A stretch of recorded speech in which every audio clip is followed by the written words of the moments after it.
So, in another change from regular programming, today I'm speaking with Anna Coscia. Anna was Global Planning Director at AMV BBDO, Leo Burnett's. She was the Regional Planning Director at Saatchi & Saatchi.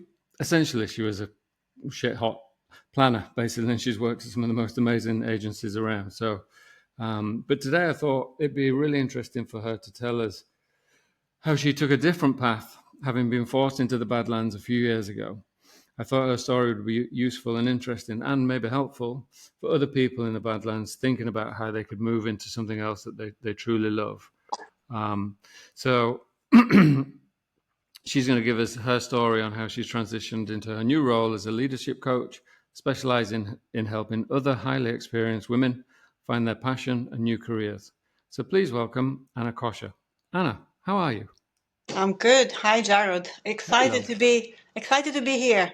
Well, that's very nice. We've just overcome our first technical difficulties, having done a few of these now. But we got there. A planner in a suit can sort out IT. There's no issue with that. We can do that.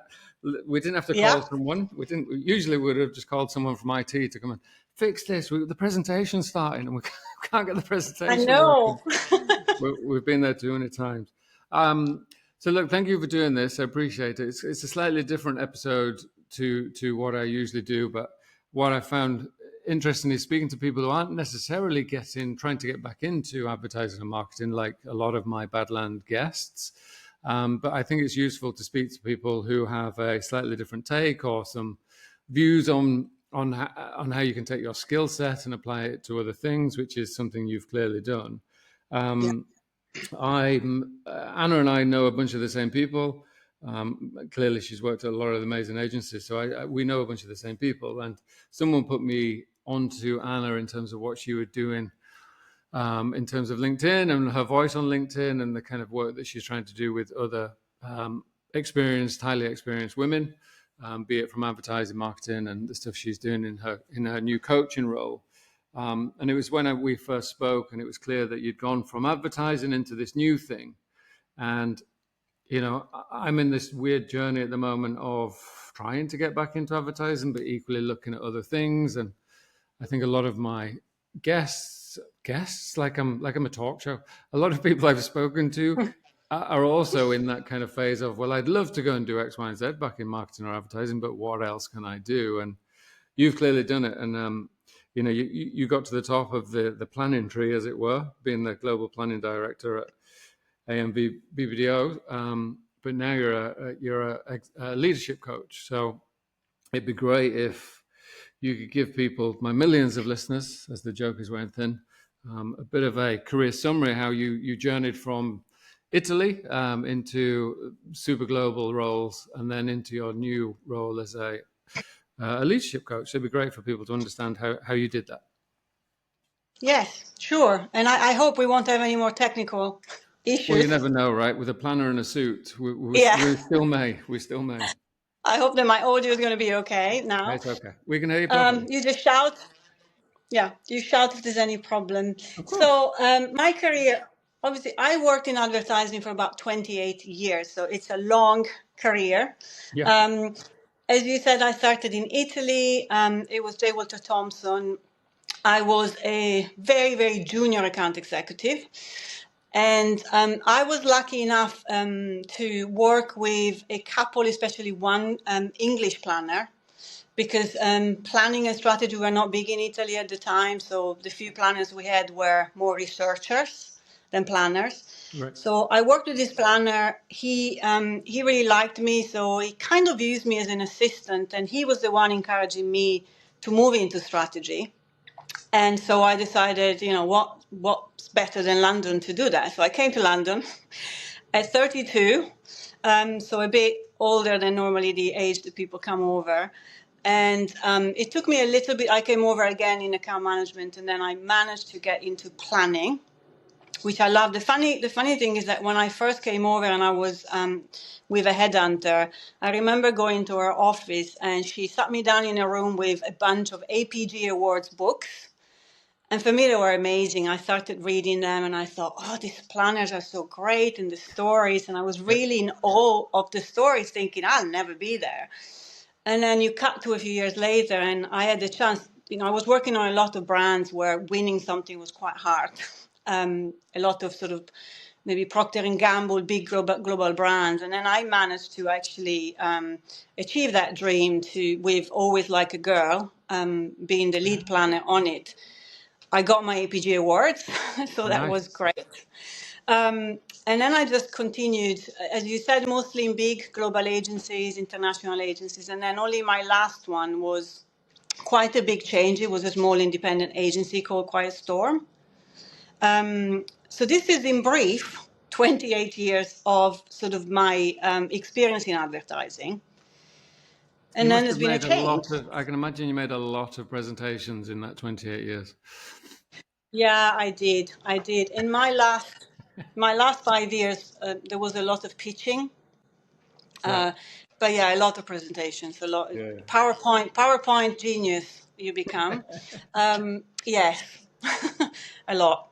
But it was fun. It was fun, and then yes, last October came the sort of big career pivot when I decided to build my business as a coach and go full time on that. Right. I'm happy to say a bit more. I mean, of how that happened and a bit of a history of my coaching. Yes, please, because Yeah, I think what's clear is there's a lot of people at the moment at a certain level within the advertising and marketing world, and there seems to be quite a lot of. I use the word senior in terms of their um, their rank within the titles as opposed to their age, yeah, but it corresponds with people in their 40s plus, I guess. Um, mhm. who seem to be out of sorts at the moment and kind of in the Badlands, as I call it. And you were, I think, when you and I spoke, I think you said you were 49 when you'd kind of had your last stint at the smaller agency after your kind of global head of this, Yeah, that, and the other. And when we talked, I was super fascinated to hear kind of how it felt to be 49, leaving the planning world, having done it for 28 years, as you say, and then starting to think, well, what else can I do? And then kind of, yeah, tell people how you've managed to go from, a very successful planning director to, the leadership coach that you're now fully invested in and starting and helping others. It'd be good to understand that because I think it's really vital for people to think, well, I could do that, or whatever their thing is, how they might start yeah. thinking about moving into it. Yeah, yeah, no, absolutely. And so you mentioned when I was 49. So what happened when I was 49, I still had a 5 year stint in advertising after that. But I think it was a bit of a pivotal moment. I was made redundant then. Right. I was at Leo Burnett. I was made redundant, and it was different times. I was very lucky in a way to find another job really quickly without really looking. So at that time, when I was made redundant, I thought I want to take some time to figure out what to do next in my life. It's a bit like, what do I do when I grow up, right? And it felt like the right time to take a break. And then I was contacted by a headhunter for a job in a small agency. It felt different. And so I decided to try, and I was very, very lucky to get the job. And it took me another 5 years before I decided to actually try something very different.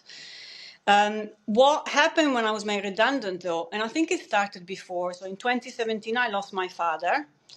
And I think when you lose a parent and we went through illness, and it starts to make you really think about living your life to the full and the opportunities maybe you are Yeah. missing, and being happy in life as much as you can. And it's something that he used to tell me when he got sick. And so that already was something that got me thinking a lot. I'd always had this sense of wanting more meaning and purpose in my life, and I was starting to not maybe find it as much in advertising. I also realized when you become a grumpy old person, even though I wasn't that old, that also the brands I was working on made a difference. So before I was able to give my best to any brand. Maybe just there were some that I didn't want to touch, some categories I didn't want to work on, Yeah. but I could get excited about a lot of stuff. And getting older, I found that unless I really believed in the brand and I thought it was a brand that was doing good in the world, I really struggled to find passion. So there was this search for meaning in life, and it all started from losing my father and then losing my job. And that's how I found coaching in a way, Right. realizing that I had been coaching pretty much all my life anyway. So when I was a Leo Burnett, I was looking after the department. My boss at the time, who was an absolutely amazing planner and amazing human being, was always telling me that I was the shepherd of the department. Right. Right. And I loved working with people, and especially women, I have to say, and just helping them grow. They were coming to me with maybe problems, lack of confidence, and I was just helping them, bring out, their brilliance in a way, help them shine. And it was so rewarding. But I didn't put two and two together till I got made redundant. And then finally, I think that you have the chance to really analyze and go back and think, okay, what do I really like? What am I good at? What comes natural to me? It's like sometimes planning had become a lot of effort, and instead sitting with somebody and listening to their problems and helping them was just effortless for me. Right. And that's how I got into coaching. So I decided to train as a coach, and this all alongside working still. I chose a training. It wasn't necessarily the right one, but sometimes you make the wrong choice, but it helps you, because then it led me to then exploring. So basically, I trained in a methodology that was very much focused on neuroscience. So really interesting, but very much focused on thinking and the rational mind.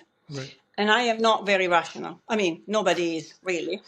Right. But I think being Italian, emotions are also really important for me. I'm also a yoga teacher, so mind-body connection was important. So it really led me to explore more holistic ways of coaching and techniques, and somatic coaching, which is very much coaching also through the body. And then doing a big training last year. And I think that was also what really gave me the courage to then at some point say, okay, I'm going off, and I'm going to start something on my own. I'll stop here because I realize I'm talking a lot, and I don't No, know no, if no, you no, no, no, no, no, no, no, have no, no. any, if you No, have any. this is brilliant. Honestly, Yeah, don't. No, I'm sat here thinking I should be talking here, but I'm fascinated. I sometimes forget that I'm part of these, and I'm just listening, going, "This is really interesting." No, no, yeah, no, no. I think yeah, is it. I like what you're saying about you. You kind of you started to recognize what you'd been doing almost subconsciously as part of your planning remit, which was yeah, helping junior team members and developing your team and the planning department as a whole, and how that kind of naturally started to lead you to think, well, could I do this as something, beyond just making presentations, PowerPoint yeah, presentations. I think that's super useful because in a chat I had with Hassan Kaya, who's also quite successful leadership coach, he talked about finding your passion, finding the thing that you love doing, how that's really yeah, important, particularly as you get older and older. Like you say, the things you start to care about and worry about change the yeah, longer you're around, right? And he mentioned this need to kind of, if you're fortunate enough to understand that or think about that or get it, then you can maybe look at what that could look like from a careers point of view, or a fractional career point of view, or just a slightly different income stream that's yeah, subsidizing something else. And it sounds like you did it. You trained alongside uh, when you were working, which is, I guess, the best way to do it. And I, I think as some of the people who are in the Badlands at the moment, we wouldn't have that luxury, but you have the time to think about these other yeah, things. And I think that's one of the things that Badlands gives you. Weirdly, you do have this time to think, because you don't always get it when you're in work, because you're kind of focused. So no, I yeah, think no, please, you don't have to cut these short. Your answer is the answer you give is someone needs to hear it. So no, don't worry about that. I think it'd be good to understand. You clearly, you mentioned that you chose some coaching methodologies and you've kind of adapted and moved it, and you're evolving yourself as a coach, right? You set yeah, off in one place and you kind of end up in another, which is, I guess, normal. And as a planner, you would obviously probably tell the brands that that's going to happen to them as a brand. You set out in one way, and you kind of have to adapt and learn and go with what's working and what's not, and test and learn and all that jazz. Um, Yeah.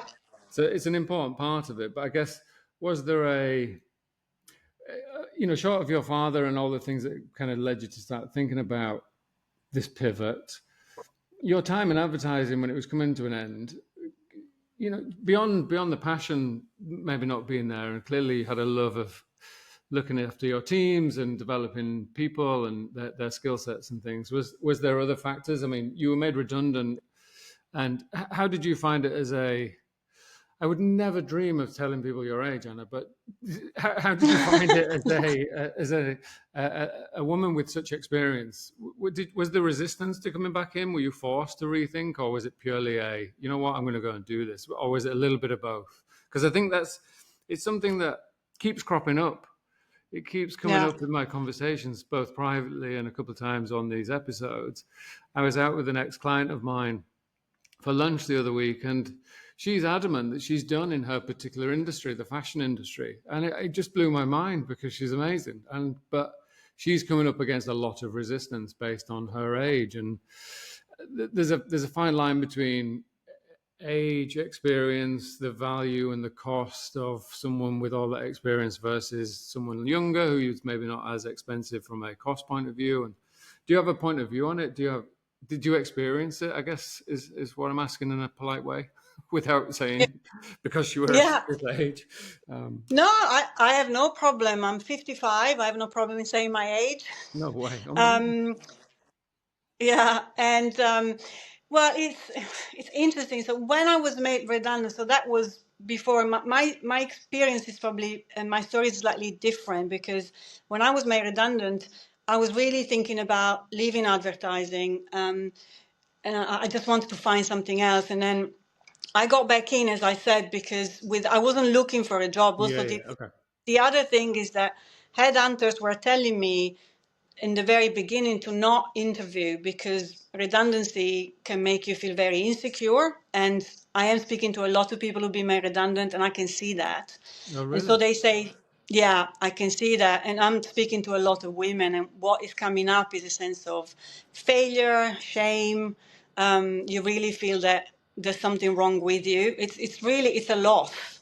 So Well, there's almost, yeah. yeah, Sorry, I was just going to say, yeah, it feels like it's the lack of control. So I was talking to someone just this morning who was made redundant 2 months ago, and for him, it was just his performance had no impact on whether he would be yeah, working or not. It was a spreadsheet decision based on some numbers against a business requirement, yeah, and that can be so terrifying, and like you feel so vulnerable afterwards. Sorry, I interrupted, but yeah. yes, it's No, no, no. clearly true. You're tot- you're totally right, because when it happens, then you know it's nothing to do with your performance. Then you think, okay, what else could I have done, right? That I have no Yeah, control over it. But often, even when you know that it's not happening because of your performance, that's some rational. But irrationally, you still feel that there was something wrong with you, and if yeah, they yeah, chose yeah, you, they yeah, chose me. And often you know that the reason why you've been made redundant is because maybe your salary is higher than other people, yeah, yeah, but your heart is not listening to that reasoning, and it's really saying, well, it was you and not others, so there must be something wrong with you. yeah, So yeah, there's a yeah, real yeah, sort of there's a real grief that comes up when I speak to people, which is heartbreaking. And so I was told, don't interview because you'll come up as lacking confidence and it won't really, work. But for me, and maybe the reason why I got a job quickly, is that a headhunter contacted me for this job, and it was a small agency. And I thought, okay, I've never done a small agency. I was always told that because of my experience in big agencies, a small independent would never hire me. So I right, went into the interview. It's not that I didn't care about the job, but I was like, I'm never going to get it. right, So yeah, yeah, yeah, yeah, yeah, yeah, I was so relaxed. Um, and that really helped me, which is, a silly thing, but yes, maybe not being too worried and not too attached to getting that job was a great way to do it. But as I said, I realized I was very lucky. yeah, And but then I, but I agree. There's the longer you're unemployed, and I've touched on this with a couple of people I've spoken to. You start applying for things that you shouldn't, and everyone has Yeah. reasons, and we've all got bills to pay, and there's a reality to being in the Badlands, which is you probably don't have a paycheck that you've been used to for the last 20 Yeah. years.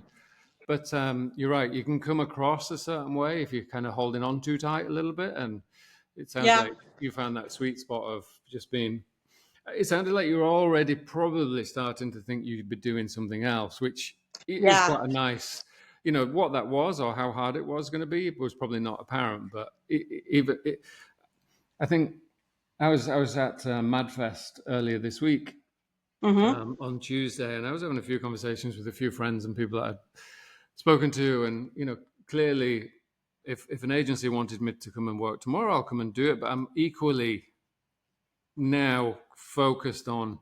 Well, I'm probably never going to have a retirement party from an ad Yeah. agency. So what else can Yes. we do for the next 30 years? Touch wood, I get to live that long. But Yeah. I think for people listening, in private conversations, I hear it come up a little bit. So it's more, I think there's no harm in starting to think about those things, because as much as you love marketing or advertising, you want to get back into it, of course. But equally, we're so skilled, given you've done 20 years in a particular sector. There's a lot of Yeah. skill that comes with that, people management, all that jazz. So maybe for people listening, it's just that time to start using this time to think, well, what else could I do? Which is quite daunting, because it's Yes. when you've only done one thing most of your life, and then all of a sudden you can do lots of other things. Apparently, that's such a hard thing to even focus on.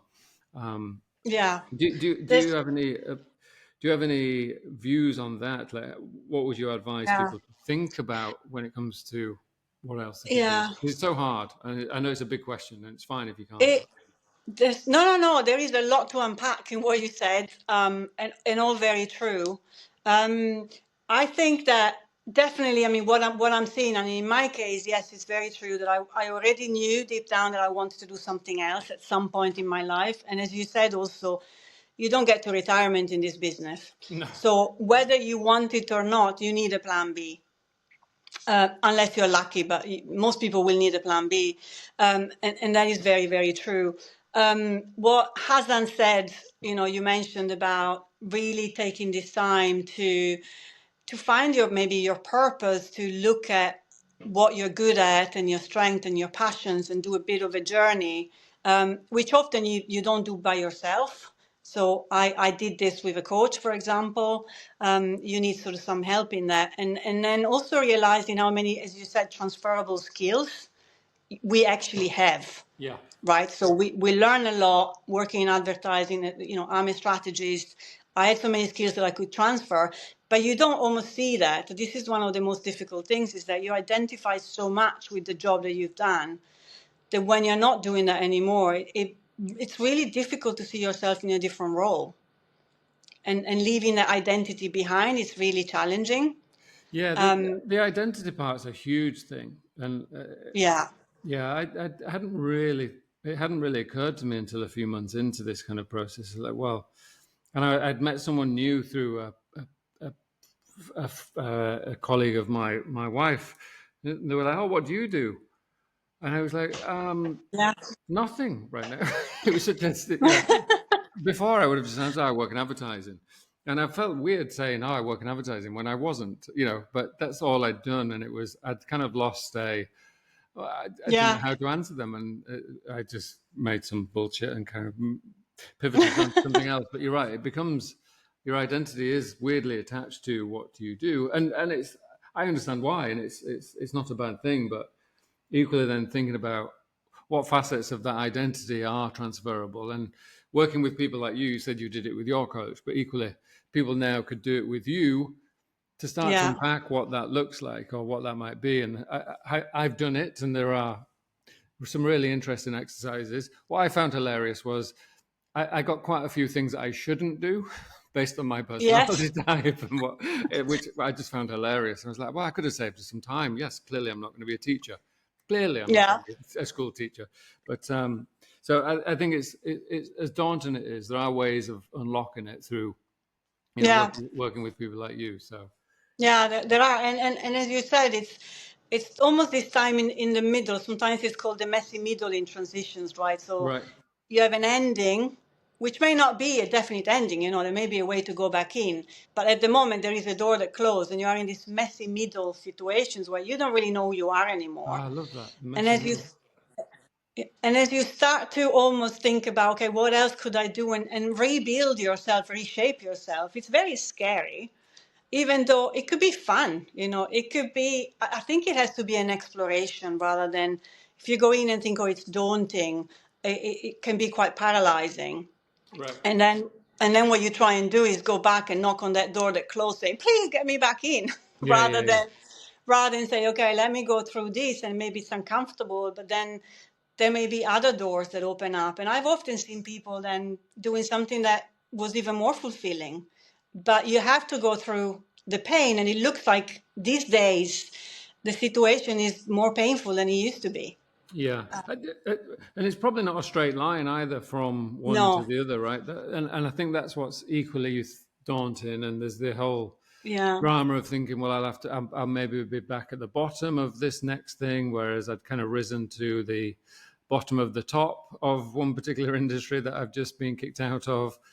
So there's a lot of Yeah. things that come with it from a it feels quite debilitating to even start. But what's the one It thing that is. you? What's the one thing without giving away all your things that people can work with you on? Is there like one thing that you would just say to people? Just start thinking about this.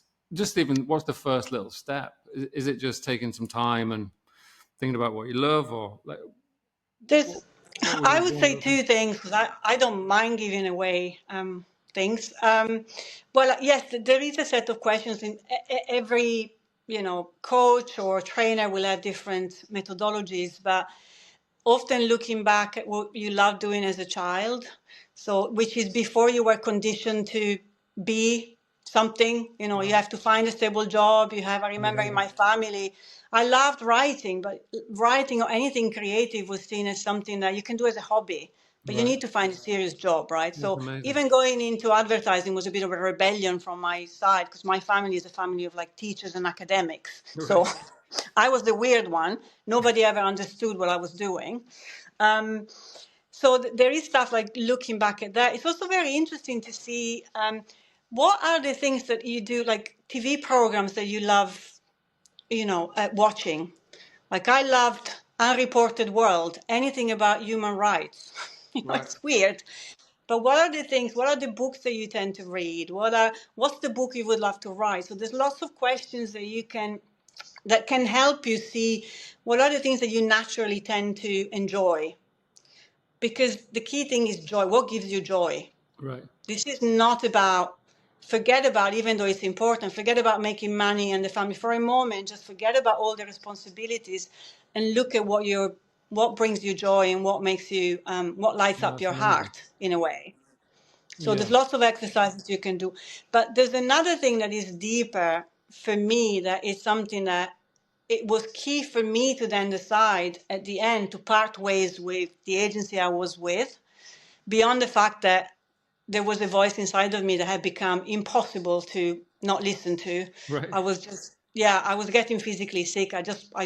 There was a longing inside of me for doing something else that had been ignored for way too long.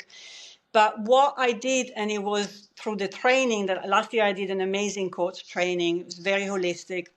And the first half of the training, you work on yourself. So they don't talk about coaching for the first half. You work on yourself, you get coached in the methodology, and you can go quite deep.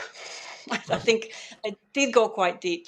And one of the things that they do that is really interesting is, you often in life, you have certain results, and the results depend on the actions that you take. If you don't get the results, you go back, try new actions, and then maybe sometimes it works and you get the results you want. But what I really say is you have to think about, sometimes you need to take a step back and look at the person that is taking the actions, right? And you probably have heard this sentence saying that we don't see the world the way the world is, but we see the world the way we see it. It's Right. like, which simply means that our way of looking at the world, so my way of looking at the world is different from your way of looking at the world, and it's different from somebody else's way of looking at the world. Yeah. And the way that I showed up, so, and it's your belief, your patterns, everything, allow you to only see certain possibilities for yourself. And unless you shift that, it's like your lenses, the lenses through which you look at the world, allow you only to see certain things. And what I realized was that the possibility of me building a business and being an entrepreneur, so Anna Coscia equals entrepreneur, in my world didn't exist. I Right. could not see myself doing that. Yeah, yeah. And also realizing that I was approaching life very often from, and I'm going deep here, so I'm being No, no, go, vulnerable, go, go, go. Love it. from approaching life from a place of lack, which brings you to a place of helplessness a lot. Right. So I was always feeling that I had to fill a gap, and you always look at what is missing, what's not there. And I had to shift all of that. And I think that by shifting all of that and starting to see possibilities, oh, actually, who says that I can build a business? Who says that I can't do this by myself? Yes, I have a life of being employed and doing a job, but it started to feel possible. Right. You start to believe in it. And then I made it happen. I'm not saying that it's easy. There's days when, can I say a bad word? You can say anything you like, Anna. There's days when I'm scared shitless. And Yep. this is another thing that people need to know, that when you try a new path, you have ups and downs. You are on a roller coaster of emotions where some days you're feeling like on top of the world, and some days you want to hide and think, what the hell have I done? You question yourself. So it is tough. But there was for me a real shift from, I didn't see that possible. I didn't believe I could do it, to finally starting to see that it was possible. I don't know if this makes sense, but that was the biggest shift for me. No, for sure. It does make sense. I mean, when your back's against the wall, as it can be when you're in the Badlands, and I know your experience was slightly different, but when you're weirdly against it, you do start to realize, well, actually, no, I can go and do this. And weirdly, I think when you're working constantly, it is comfortable, right? As much as working in Yeah, advertising or marketing is not comfortable sometimes and can be shitty, you're there's an element of yeah, comfortably yeah. uncomfortable, And I say. weirdly, the uncomfortable period of being in the Badlands, I think what I'd like people to take away from this episode is using the time. It's uncomfortable already. So you may as well be doing some of these uncomfortable exercises of trying these other Yeah, things and thinking about these things, because weirdly, time's not going to stop. So you may as well think about how you're using every single day and doing some of the things that you've talked about, which I can't recommend highly enough. I had the good fortune of doing some of these exercises with Hassan, who I spoke to, yeah, and it does get you to think. No, it's not even differently, and I've had the good fortune of doing CBT before, cognitive behavioral therapy, where yeah, and they don't tell you anything you don't know. They just help you unpick some of the things that you've forgotten or you're not seeing right. And weirdly, I think with working with coaches like you kind of help us unpick the thing that we already know, or that is in there, and it's about finding it, because like you say, you've almost pushed it down from when you were a child, and your identity has been, I'm a suit, I'm a planner, I'm a copywriter, I'm a designer. yeah, It's like, well, no, you're a human being that is has worked hard, and you put the effort in when clearly to get to the position you've risen to in advertising or marketing. That doesn't come through luck. It comes through hard work and determination and things. So then it's about, well, how can I think about applying that in other ways? And I think we can all do it. You just have to take some of the leaps sometimes and not be afraid of some of yeah. the dark It's places that you're going to go. Yeah, it's courage. And I mean, the other thing I would add to that is, well, there's two other things maybe as advice is, one is also to try things. I Right. feel that often we want to have clarity and confidence before we start the journey. Yeah, And yeah, I yeah, always say it's like you're in a jungle and you've got lots of paths in front of you, but you stay there and don't move yeah, yeah. because you're worried you're going to walk the wrong path. But often, in my way, I tried a training in coaching. I felt coaching was right, that training wasn't necessarily right, but it led me to find the right, methodology for me. Right. It's just try a few things, and you can always learn if it doesn't work. So that's the other thing. Don't wait till you're clear 100%. This is what I want to do, and I've got the confidence to do it. Because if you wait, you'll never do it. Yeah. And the other thing is really connect with others. So one thing I found is to surround yourself maybe with people that can, inspire you, stimulate new ideas, but also provide support and accountability, because by yourself it's hard.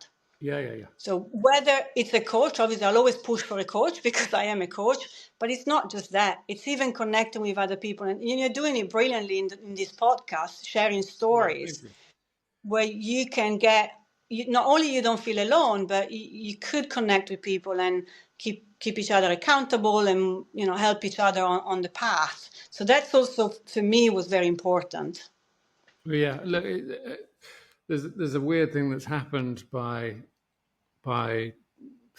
look, or just the output has been not what I initially intended of starting these conversations, but I can't tell you that some of the conversations I have with people that I would have never probably have come across in my life, and even though we work in the same agencies or we've worked in the same, buildings, and it's just the inspiration that comes from speaking to all of these people. And normally we're not in inverted commas good places career wise, but there's a lot of good things that can come out of it from the Yeah, conversation. So yeah, I think yeah, Lucas Bergmans, who's one of my conversations, he talked about that, the need to kind of have a bit of a posse when you're in this position. yeah, yeah, There's enough people out of work at the moment, so kind of being a little set of pals, kind of helping each other, both looking to maybe do what you've already been doing, but equally those conversations might inspire something else.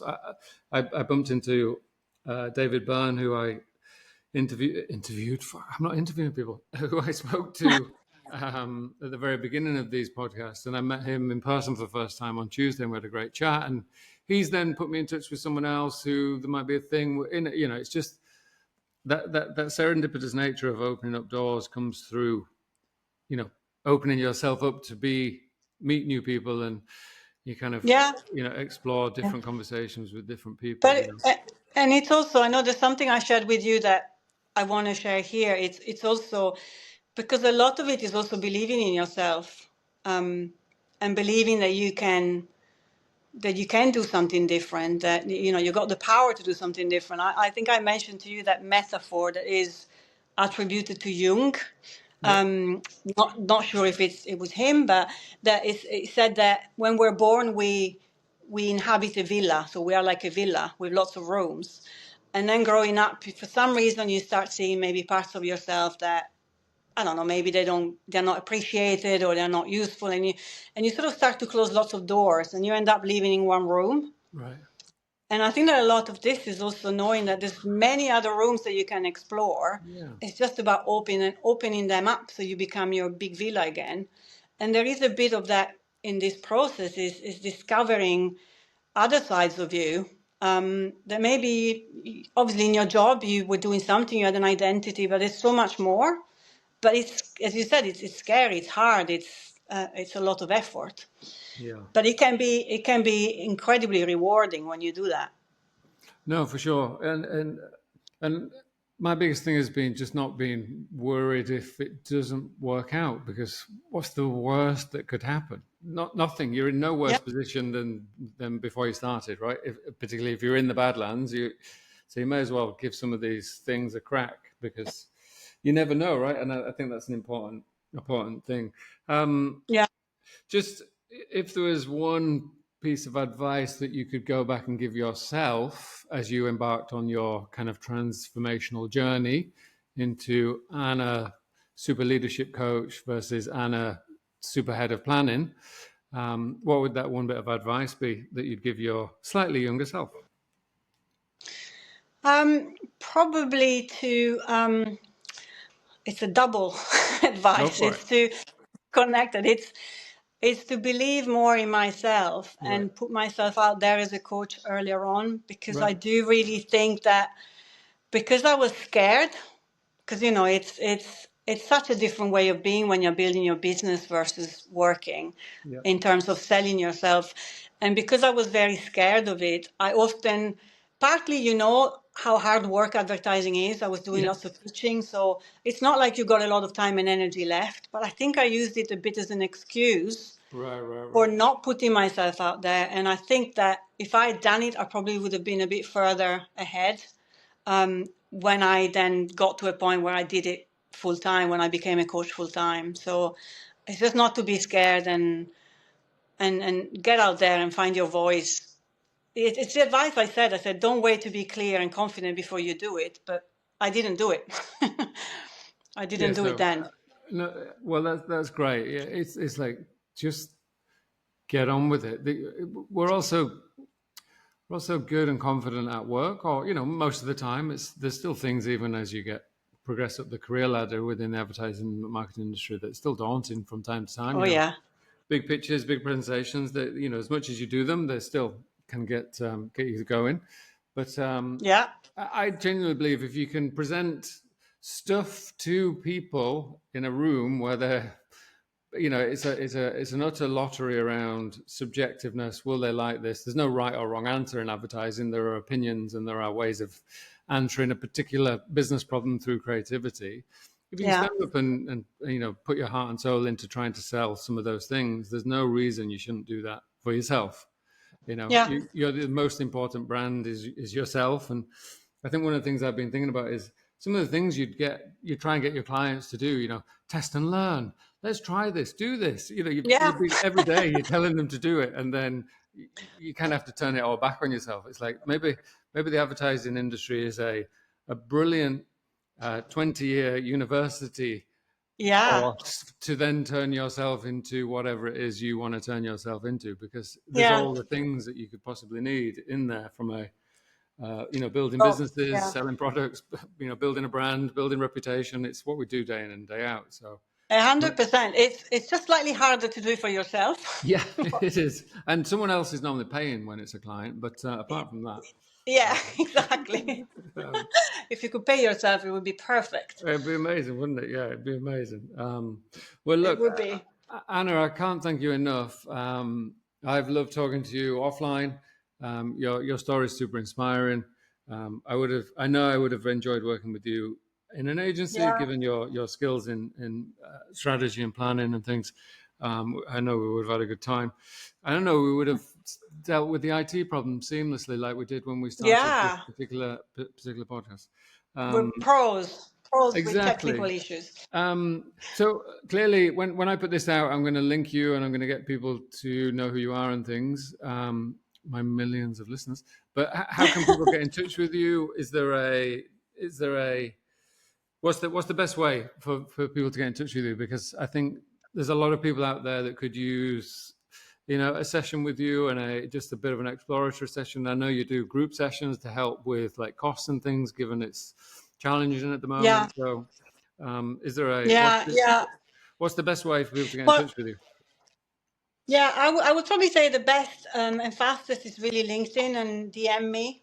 Just Yeah, send me a message on LinkedIn. I am, as you say, I'm working with, I love working with some groups. I'm working with some groups of women who are in the Badlands, by the way. yeah, yeah. So, and as you said, it's cheaper than doing individual sessions, and it's really taking them through this.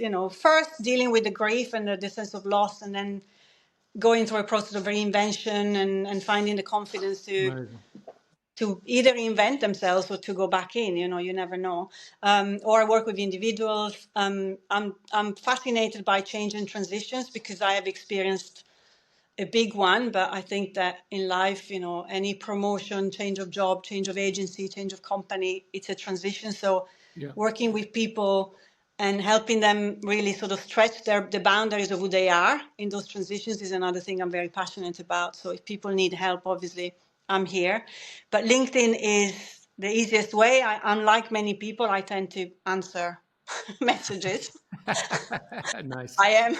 Oh, you have no idea how many messages I send and people ignore me, but I tend to reply to messages. If I don't, I genuinely forget. Okay. Well, I can vouch that Anna is prompt with her replies, and also Yeah, I think a lot of people would benefit from speaking to you or other people like you. Other other yeah, leadership coaches are available. I'm contractually obliged to say that, yes, but no, we're gonna. I know one or two people are gonna get in touch with me, and I'll put them straight on to you. So, yeah. Anna, I can't thank you enough. Thank you so much for your It time. was, yeah, It's really Friday enjoyed it. afternoon, nice sunny Friday afternoon. Thursday, isn't it Thursday today? Is it It is. Friday? I'm Friday. gonna go vote in a minute, and then I'm gonna go and pick my son up, and I'm gonna enjoy the rest of my day. But this has been such a good chat. I feel good having spoken to you, and I hope the people who listen to it equally feel good and go away thinking about, Yeah, as much as it can be shitty in the Badlands, maybe try and use that time to think about their next step. So yeah. if you can just That's the most important thing is to make people feel good. Well, I try. Yeah. We try, don't we? Anna, Yes. stay on the line for a second. I'm gonna wrap this up, but just stay on the line. Don't close the studio.